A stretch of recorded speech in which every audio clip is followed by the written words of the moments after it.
তার মানে আপনি শুধুমাত্র মানুষের মুখের কথাটাই বিশ্বাস করেন, মানুষের বাকি আচরণ কি আপনার কাছে সত্যিই ম্যাটার করে না, তাই তো?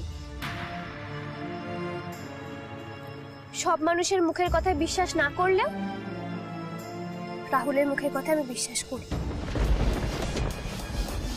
অসুবিধা আছে আপনার? সত্যি মিথ্যের বিচার না করেই আপনি ওকে বিশ্বাস করেন? রাহুল আমায় কখনো মিথ্যে বলেন, বলতে পারে। সব থেকে ভুল মানুষটাকেই আপনি বিশ্বাস করেন, অথচ নিজেই বুঝতে পারেন না। যাই হোক, আপনাকে বোঝানো আমার কম্য না।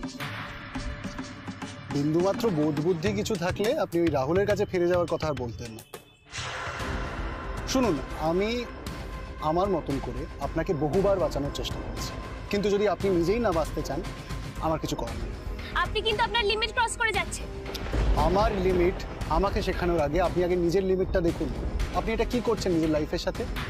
আপনি যেটা করছেন খুব ভুল করছেন। লাইফটা ছেলে খেলা নয়। এখনো বলছি, আপনি আপনার বাবার কাছে ফিরে যান। আমি আপনার সাথে কোথাও যাব না। গাড়িতে থামান, এখানেই থামান, আমি কোথাও যাব না আপনার সাথে। থামান বলছি তো, আমি এখানেই নামবো। আপনাকে যেখানে নামানোর কথা আমি সেখানেই গাড়ি দাঁড় করাবো, কিন্তু ততক্ষণ আমি চেষ্টা করব আপনাকে বোঝানোর, যাতে আপনি এই ভুল সিদ্ধান্ত না নেন।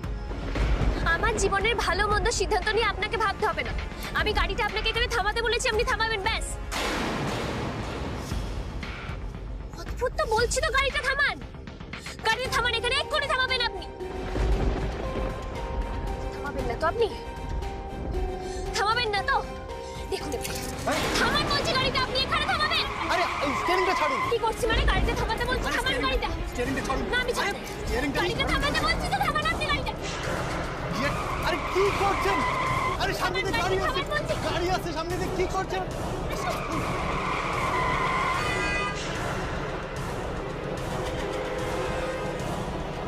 থামান বলছি আপনাকে। সামনে গাড়ি আসছে, কি করছেন আপনি? গাড়িটা থামান বলছি আমি। গাড়ি আসছে সামনে থেকে।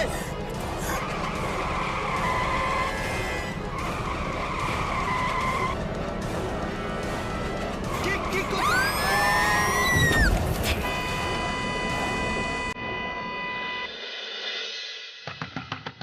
পাপড়ি, পাপড়ি, বাবা ডাকছে, শুনতে পাচ্ছিস না? দরজাটা খোল। কি রে? দরজাটা খোল। কেন খুলবো? কেন খুলবো দরজা? তোমরা তো সত্যিটা শুনলেই না, তার আগেই তো আমাকে চড় মেরে দিলে। আর এই তো শুনবো। তুই দরজাটা খোল, খুলে বল, আমি শুনবো। খোল। হ্যাঁ হ্যাঁ, দরজাটা খোল, দরজাটা খোল একবার। পাপড়ি, পাপড়ি, দরজাটা খোল পাপড়ি।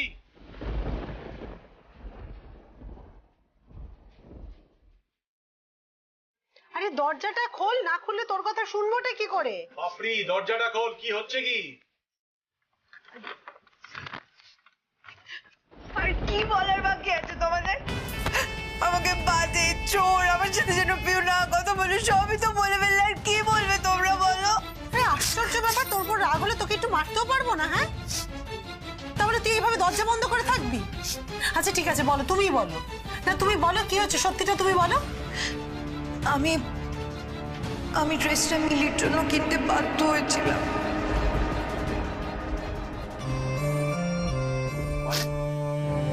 মিলির জন্য মানে? বুঝতে পারলাম না। আসলে কি বলো তো বাবা, সেদিন মিলি যখন আমাদের বাড়িতে ইনভাইট করতে আসলো ওর বিয়ের জন্য, তখন নিম্মা ওকে কিরকম ভাবে বললো, সেটা দেখে আমার খুব খারাপ লেগেছিল। আমি ভেবেছিলাম যে ওকে ফোন করে একটু সরি বলি। আর আমি যখন সরি বললাম, তখন ও বললো যে আমি যদি ওর বিয়েতে না যাই তাহলে ও ভাববে যে আমাদের বাড়ির কেউ ওকে পছন্দ করে না, আর বাড়ির কেউ তো যাবে না। সেই জন্য ভাবলাম যে আমি চলে যাই, মেয়েটার তো মা নেই। তাই আমি ভাবলাম যে আমি গেলে হয়তো মেয়েটার খুব ভালো লাগবে। আমি বুঝতে পারছি না, তুই তো বললি যে তুই ওর শুধু ক্লাসমেট, বন্ধু নোস, তাহলে তার জন্য এত চিন্তা কিসের? তো তুই একদম ঠিক বলেছো মা, আমাদের ইকুয়েশনটা যেন তো সত্যি সত্যি ওরকমই ছিল, কিন্তু যখন আমি ওকে ফোনটা করলাম আমাদের ইকুয়েশনটা না একদম বদলে গেল। আমার প্রথমবারের জন্য মনে হলো যে মেয়েটা সত্যি খুব বেচারা। সেটা দেখে আমার খুব মন খারাপ করছিল। তুমি বলো সেটা কি আমার দোষ, বলো না মা। ও বাবা, বাবা, বাবা তুমি জানো ওদের বাড়িতে না অনেক হাই প্রোফাইল লোকজনেরা এসেছিল, অনেক বড় লোকরা এসেছিল। সেখানে আমি কি আমার এইসব সুতির জামা পরে যেতাম? সেটা কি ভালো লাগতো দেখতে বলো? আর তোমাদেরকেও বলার সাহস পাইনি, তাই ভেবেছিলাম যে আমি একটা ড্রেস কিনে ওই ড্রেসটা পরে ওদের বাড়িতে যাব, তারপর আবার বিয়ে বাড়ি হয়ে গেলে ড্রেসটা ফেরত দিয়ে আসবো। তাই জন্য আমি ট্যাগটাও কাটিনি। জানো তো মা, তার আগে এটা সব শেষ হয়ে গেল, ড্রেসটা নষ্ট হয়ে গেল। আমি মানছি আমি অনেক অন্যায় করেছি, কিন্তু বিশ্বাস করো সবটা না মিলির জন্য করেছি, সবটা মিলির জন্য করেছি। কিন্তু তোমরা তো আমার কথা শুনবে না, তোমরা তো শুধু আমাকে বকবে, মারবে, তোমাদের যা ইচ্ছে করবে। আচ্ছা আচ্ছা ঠিক আছে, চুপ কর, চল খেতে চল, চল খেতে চল, আয় আয় চল, সবাই অপেক্ষা করছে, খাবি চল। আয়। আরে না, আমি যাবো না, দেখেছো তো? আমি যাবো না, আমি তো বাজে মেয়ে, আমি তো চোর।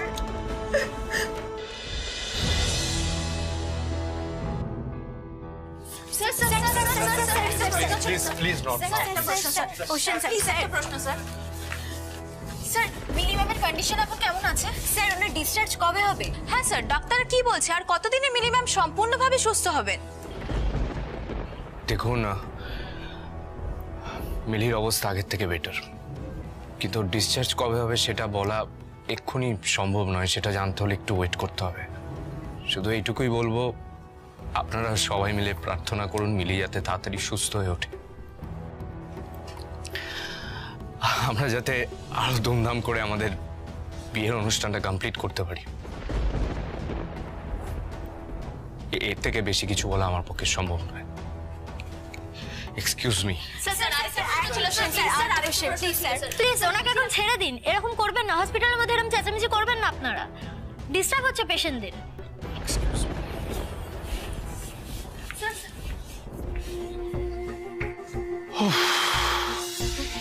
মিডিয়া জ্বালাতনে আর পারা যাচ্ছে না। সারা দিন হয় নার্সিংহোম, না হয় আমার বাড়ির চারপাশে ঘুরঘুর করছে হাজারটা প্রশ্ন, এটা নয় সেটা, সেটা নয় ওর। ডক্টর, এইদিকে সব ঠিকঠাক তো? হ্যাঁ, চেষ্টা করছি সব ঠিকঠাক রাখার। দেখুন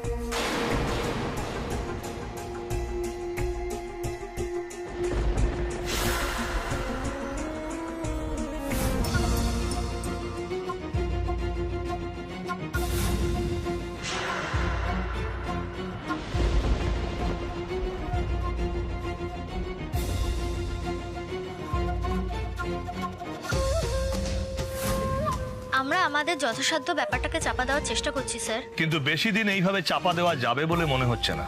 আপনারা যা টাকা চেয়েছেন তাই দিয়েছি, চেপে না রাখার কি আছে? রাহুলবাবু, ব্যাপারটাকে বোঝার চেষ্টা করুন। এইভাবে একটা নার্সিংহোমের বেড আটকে রাখা খুব কঠিন। পুরো বিষয়টা তো আমার হাতে নেই, আর আমার ওপর মহল থেকে খুব প্রেশার আসছে।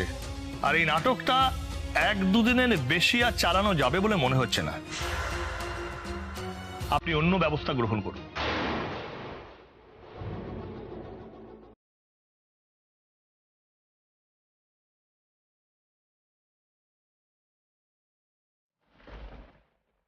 আর মাত্র 1-2 দিন?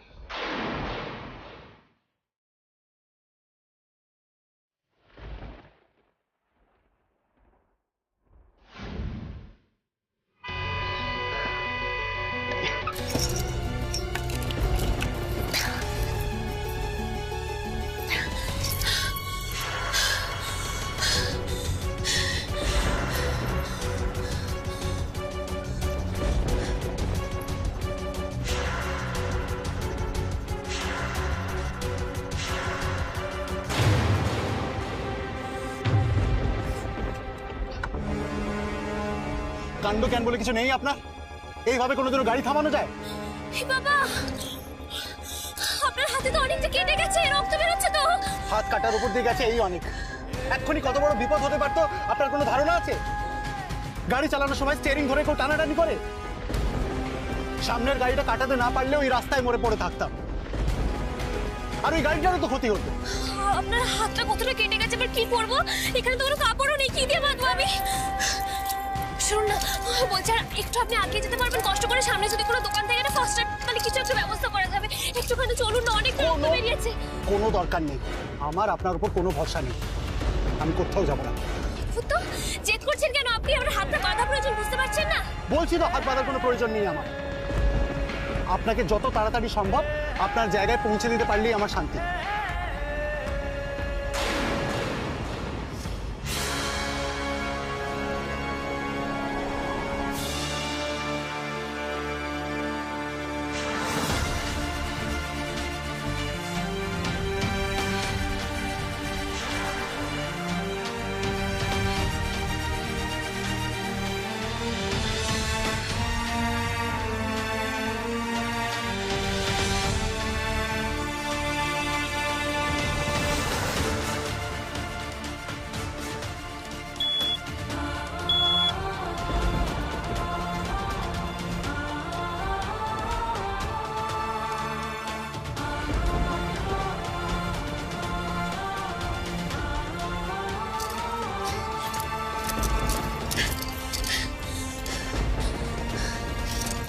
দেখি আপনার হাতটা দিন।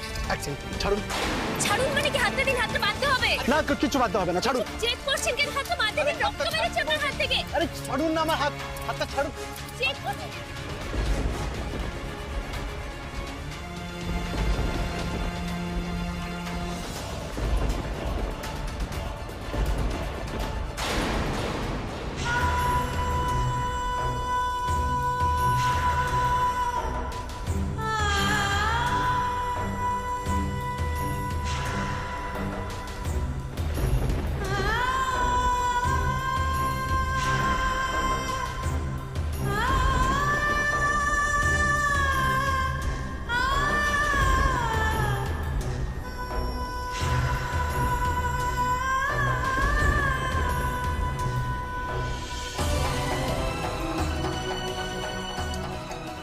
কি হলো? দেখি আপনার হাতটা বাঁধতে দিন। আপনার কপালটা। আচ্ছা, আপনার হাতটা বাঁধতে দিলেই তো হয়ে যায়, এত ছটফট করছেন কেন? কারণ আপনার কপালের রক্তটা। যা আছে থাক, আগে আপনার হাতের ব্যবস্থা করি, তারপর সবকিছু হবে। দেখি কোনো কিছুরই তো নেই অভাব ভালোবাসা ছাড়া, তাই তো খুঁজছে সে মনের মানুষ হয়ে দিশে হারা। আদরেরই ডাকে ডাকবে কে তাকে, কে যে দেবে সাড়া। শহুরে আলোতে মন্দ ভালোতে রাখবে কে পাহারা। রূপকথার সাজে রোদ্দুরের মাঝে মেঘলা গোধূলি, সুখের দোয়াতে আদর ছোঁয়াতে আসছে মিলি। হয়ে গেছে, এক টুকরো এবার চলুন তো, আমাকে রাহুলের কাছে পৌঁছে দিন। খামখেয়ালি রঙিন আদুরে খাম মিলি, আদরে জড়ানো সোহাগে মোড়ানো করে কি দেখছেন? এক টুকরো ভালোবাসার নাম মিলি।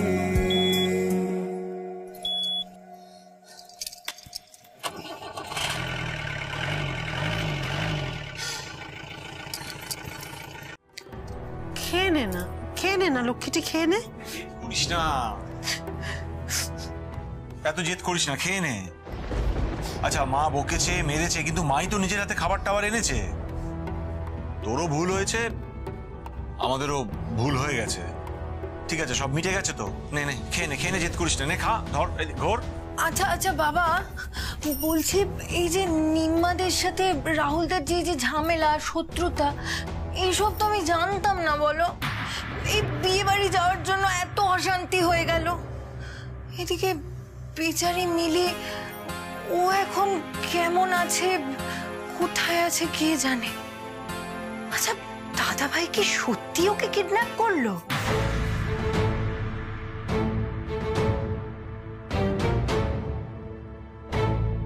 চুপ কর না একটু, এসব কথা নীলুর কানে গেলে কি হবে বুঝতে পারছিস?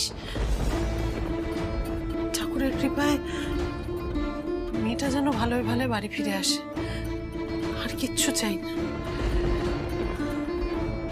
সেটাই ঠাকুরের কাছে একমাত্র প্রার্থনা, একটা বাচ্চা মেয়ে যেন সুস্থ থাকে, ভালো থাকে, ভালোভাবে যেন ওর বিয়েটা হয়, যেন সুখী হয়।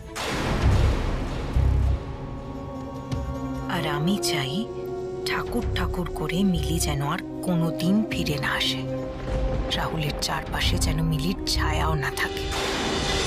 আমি চাই যেন আমি রাহুলের বউ হই ঠাকুর। শুধু আমার, শুধু আমার। ছেলেটা কেমন আছে, কি করছে কিছুই বুঝতে পারছি না। এদিকে পুলিশ ওকে হন্যে হয়ে খুঁজছে। তুমি ওর সঙ্গে থেকো ঠাকুর, ওকে দেখে রেখো, ওর যেন কোনো বিপদ না হয়।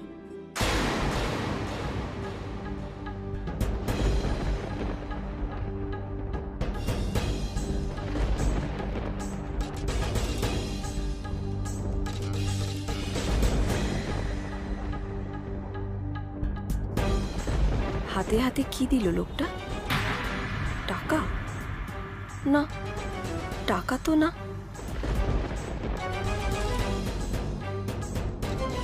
এটা তো মোবাইল, কিন্তু ভিখিরিকে মোবাইল দিচ্ছে কেন?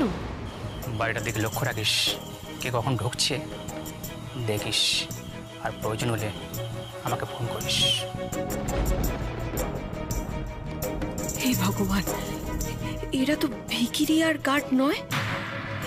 এদের অন্য কোনো উদ্দেশ্য আছে। এরা নিশ্চয়ই পুলিশের লোক। হ্যাঁ হ্যাঁ, তাই হবে। ছদ্মবেশে আমাদের বাড়ির ওপর নজর রাখছে। তার মানে এরা তককে তককে আছে। আমার ছেলে এলেই ছেলেকে ধরবে। না না, অর্জুনকে জানাতে হবে কথাটা।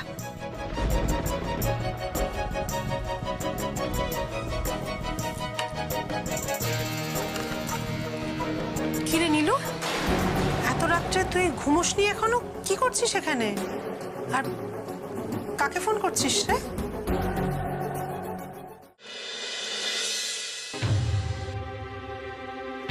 শুনুন না, বলছি আর কতক্ষণ লাগবে পৌঁছাতে? আপনি তো দেখছি রাস্তাঘাট কিছুই চেনেন না। আপনার শ্বশুর বাড়ির কাছে চলে আসলেন, আপনি চিনতে পারছেন না। রাহুলের সাথে কি চোখ বন্ধ করে ঘুরে বেড়াতেন? না, আসলে রাহুলকে দেখার এক্সাইটমেন্টে না আমার সব কেমন একটা গুলিয়ে যাচ্ছে। আমি তো চারিদিকে খালি রাহুলকেই দেখতে পাচ্ছি। কতক্ষণ হয়ে গেছে আমার রাহুলের সাথে দেখা হয়নি। Almost 48 hours. ও বাবা, আমার কেমন একটা হচ্ছে। কতক্ষণ হয়ে গেছে রাহুলের সাথে দেখা হয়নি।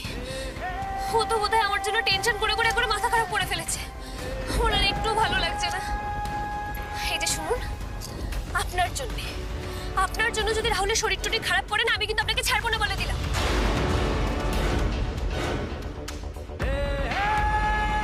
আরে বাবা, তাড়াতাড়ি গাড়ি চালান না, একটু ফাস্ট, তাড়াতাড়ি করুন।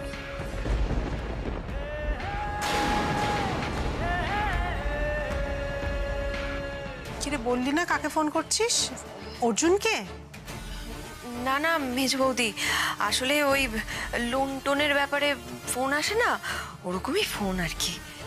এত রাত্রে লোনের ফোন? সত্যি এটা এত ডিস্টার্ব করে না?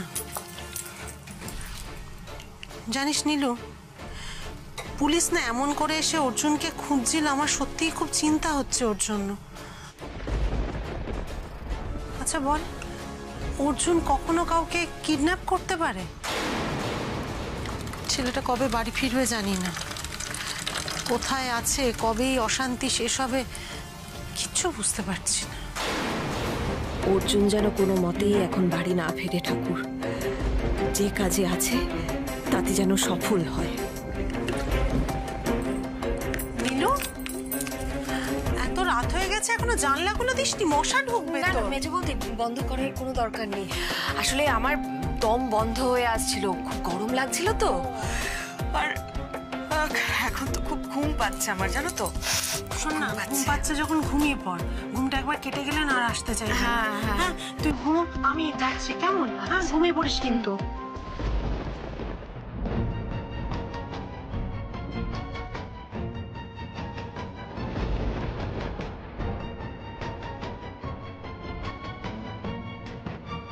অর্জুনের অন্য নাম্বারটা একটা ফোন করে বলে দিই, এখন যেন ভুল করেও বাড়ির দিকে পা না বাড়ায়।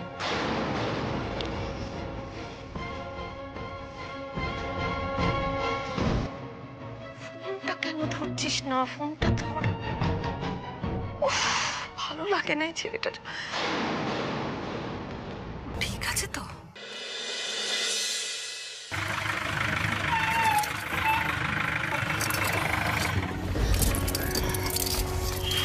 তাহলে আমি এখানেই অপেক্ষা করছি, আপনি গিয়ে দেখে আসুন আপনার রাহুল ঠিক আছে কিনা।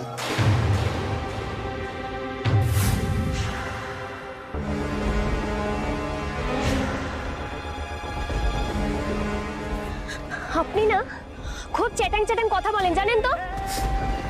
চ্যাটাং চ্যাটাং? আপনি চ্যাটাং চ্যাটাং শব্দটার মানে জানেন? কেন জানবো না? বয়া তো বলে যখন দেশের বাড়িতে ফোন করে যে বেশি চ্যাটাং চ্যাটাং কথা বলো না। আপনিও না ঠিক সেরকমই চ্যাটাং চ্যাটাং কথা বলেন। কোথায় ভাবলাম রাহুলের কাছে ফাইনালি পৌঁছে দিলেন, তাই একটু থ্যাংক ইউ বলবো, কিন্তু এখন না একটু ইচ্ছা করছে না। এনিওয়ে, সেদিন যখন কিডন্যাপ করছিলেন তখন তো ভেবেছিলাম ওদের গুলি করে দেবে। সেটা না করে যে ফাইনালি রাহুলের কাছে পৌঁছে দিয়েছেন তার জন্য থ্যাংক ইউ। কোনো কিছুরই তো নেই অভাব ভালোবাসা ছাড়া, তাই তো খুঁজছে সে মনের মানুষ হয়ে দিশে হারা। আদরেরই ডাকে ডাকবে কে তাকে, কে যে দেবে সাড়া। হাতটা কেটে গেছে মনে আছে তো? শহুরে আলোতে মন্দ ভালোতে রাখবে কে। টিটেনাসটা নিয়ে নেবেন। আপনারও তো হাতটা কেটে গেছে, আপনিও নিয়ে নেবেন। আপনাকে আমার কথা ভাবতে হবে না। আপনাকেও না আমার কথা ভাবতে হবে। আদর ছোঁয়াতে আসে। দাঁড়ান।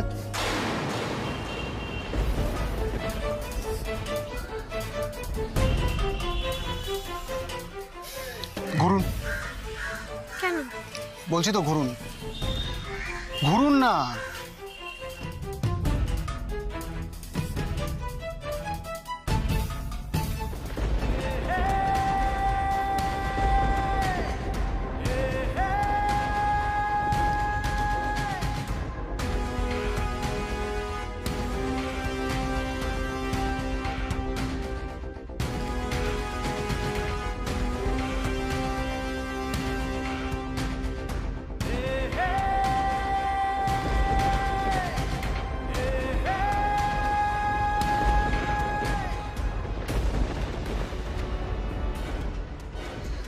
এটার আর আপনার দরকার হবে না। এটা কি?